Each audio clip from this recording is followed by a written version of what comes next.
here's the code, or here's the flow chart for our code for this project 2. Here we have clear the old variables, then connect the Arduino, and then initialize the variables at their values of 0. Then we read the sensor, and if the sensor is greater than the threshold, or if the sensor is lower than the threshold, then we move over here and turn the pump on, and then pump state gets set to 1. And then this is basically checking to see if the pump state is equal to 1 and previous pump state is equal to 0, to see if it's the first time it's been turned on.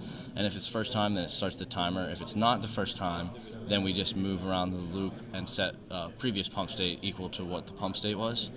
And then when we come back around, we read again if the sensor is lower than the threshold. After running it, after the pump turns on, the sensor should be greater than the lower threshold, so it moves over here. And then we check to see if the sensor is greater than the upper threshold, because if it is, we want to turn it off. But if it isn't, then we just keep pumping and move down down here. But if it is greater than the threshold, then we want to turn the pump off, turn the pump state to 0, and then check if it was the first time it was turned off. If it was the first time it was turned off, we end the timer and set the total pumping time equal to the elapsed time, plus all the elapsed time that had been calculated previously. Then we display both these values and keep running it so it can run indefinitely. So now we'll go over to the code.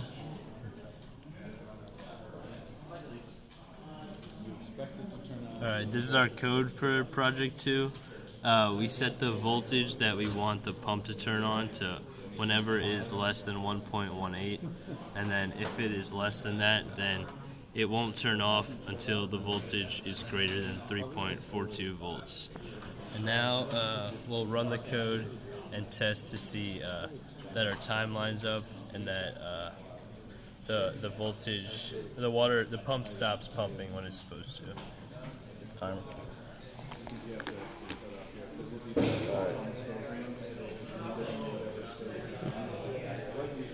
So the pump's turned on now. We started the timer. It's filling up here, as you can see by the ounce marks on the side. So it should pump up to 50 some ounces somewhere and then shut off. So it's filling up.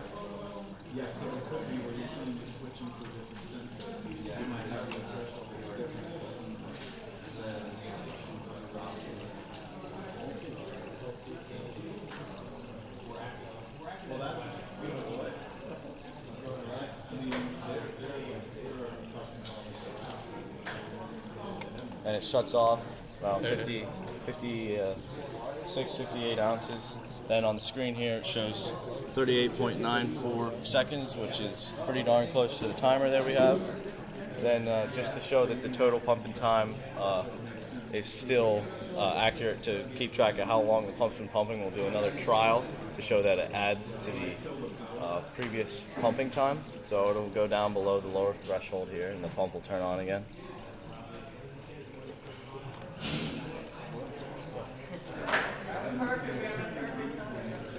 It drains out, and it turns on around 36 ounces. It'll pump it up again.